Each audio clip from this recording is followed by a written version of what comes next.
नाज़रीन, बातचीत चल रही है तो सितारे कहाँ डूबे किधर निकले, उभरे भी या उभरे ही नहीं। तो बात अगर 8 बजे के बाद की इंडिया पे भारी होने की थी तो हमारे ऊपर तो नहीं था कि 8 बजे से पहले हम डाउन रहेंगे। जी अच्छा, मैंने आपको कहा था कि हार्दिक की गेंद के बाद आपने देखा पूरी टीम जो है क्लैप्स क्यों कर नहीं, उसके बाद सर हार्दिक की टीम के बाद तो हमारा ओपनिंग वो मिडल ऑर्डर मजबूत हुआ है ना। बाबर मैं बताता हूं उसके बाद जो है रिजवान भी रुके रहे हैं। जब वो आउट कौन थे, इमामुल हक क्या नाम था, अब्दुल्ला शफीक हुए थे जो आउट हुए थे उसके बाद इमाम को आउट किया, इमाम को। उसके बाद आप देखेंगे एक घंटा रहे, उसके बाद फिर सारे आउट होना शुरू हो गए। कुछ नेगेटिव चीज़ है जो मैं बार बार इशारा दे रहा हूँ, कुछ हुआ है। और हमारे जो स्टार्स बैट्समैन थे हिंदुस्तान की ग्राउंड में थे, दिल्ली में थे, क्या खाया, कौन सा ऐसा बॉल उस पर क्या पड़ा गया, वो हुआ। मैं इन चीज़ों को मानता हूँ। फिर बताता हूँ, अमावस एक ऐसी रात होती है जिसमें चांद गायब होता है। ये आज आप स्टडी भी कीजिएगा नेट पे हर चीज़ की मैं क्या बात करने जा रहा हूँ, ये क्या कह दिया। खैर, इससे हम बात को ख़त्म करते, आगे नॉलेज की तरफ चलते। कल मैंने एक बात की थी, बल्कि परसों से कहा था, एस जो हैं वो चलते हुए दिखाई देते हैं। शाहीन भी ठीक है, शाहीन ने 2 विकेट्स भी मार भी खाई।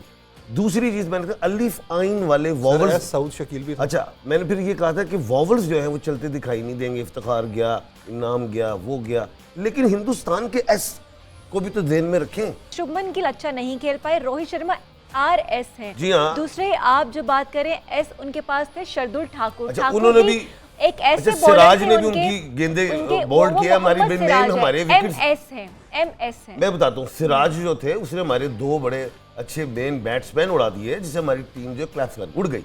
वो ऐसे ही था। तो ये चीजें हैं। अगर 8 आप ऐसे खिला रहे हैं तो क्या आप ये कहेंगे 8 के 8 ही इसका? सर, लेकिन आपसे जब हमारी कल बातचीत हो रही थी तो आप हमें यही बोल रहे थे कि पाकिस्तान की जो पहली बैटिंग आ जाएगी तो पाकिस्तान मैच ले जाएगा। पाकिस्तान की बैटिंग क्यों लेके जाएगा? मैच तो इंडिया ले बैटिंग, अच्छा मैंने कहा जब बैटिंग आएगी पाकिस्तान की तो पाकिस्तान मैच ले जाएगा। वो पाकिस्तान ने पहली मैच दे दिया, स्कोर से कर दो, बोर्ड से ला दो 300 ਦਾ, तो उस तो बाद तुसी इंडिया नू 9 तो 10 खिड़ा जाते, उड़ा देते। वो आया ही नहीं टाइम, आपने स्कोर ही 180 दे दी है। और जब यहाँ पे प्रेडिक्शंस हो रही हैं, हमारे लोग कह रहे हैं कि यही 300 वाली ये है, डिजिट्स आएंगे। आपकी बात सही है, क्योंकि हमारे जो क्रिकेट एनालिस्ट होते हैं वो भी यही बात कर रहे थे कि आपका स्कोर बोर्ड अच्छा होना चाहिए। अच्छा है, और उस स्कोर बोर्ड को देख के मैंने एक बात की कि ये मैच कब तक जाएगा, 10 बजे तक जाएगा।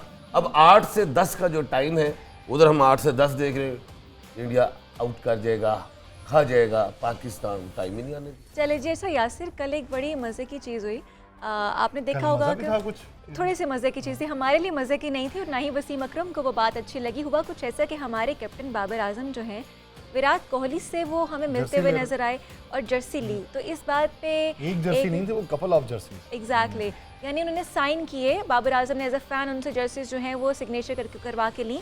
तो वसीम अकरम का रद्द अमल जो है वो सामने आया और उन्होंने ट्वीट किया है कि बाबर आजम को जो है वो मैदान में, जब आप एक मैच हार चुके हो और इतना बुरी तरह से हारे हो, उसके बाद जब इंडिया की पूरी टीम सेलिब्रेट कर रही है अपनी सक्सेस और आप उस मैदान में जाके आप एज अ फैन जो है जर्सीज ले रहे हैं, एक अच्छा इकदाम नहीं था। तो ये भी एक सिचुएशन जो थी वो सामने आई और वसीम अकरम ने, जिसने सुल्तान ऑफ स्विंग कहा जाता है, उन्होंने ये बयान भी दिया। तो अब देखिए जी, हमारे बाबर आजम विराट से जर्सी भी ले रहे हैं।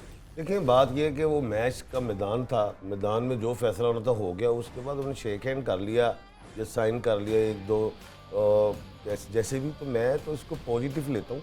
एक दोस्ती मुल्कों की भी होती है, एम्बेसडर्स होते हैं हमारे स्टार्स के अलावा, तो मैं इसको पॉजिटिव ले रहा हूँ। वसीम अकरम साहब ने पता नहीं वो पॉजिटिविटी तो उसमें नेगेटिविटी का आंसर तो है नहीं।